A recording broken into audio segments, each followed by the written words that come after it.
Hi everyone, welcome back to a new video of how to log in.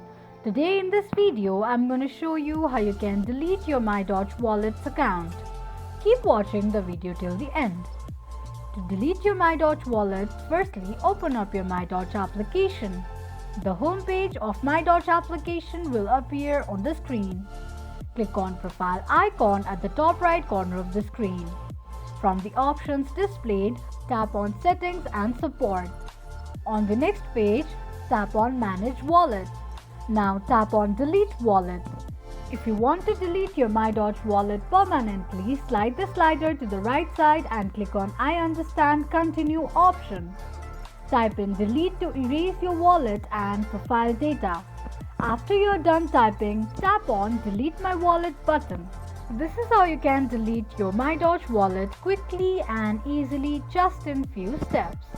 If you have any thoughts or queries, let us know in the comment section. Don't forget to subscribe to our channel.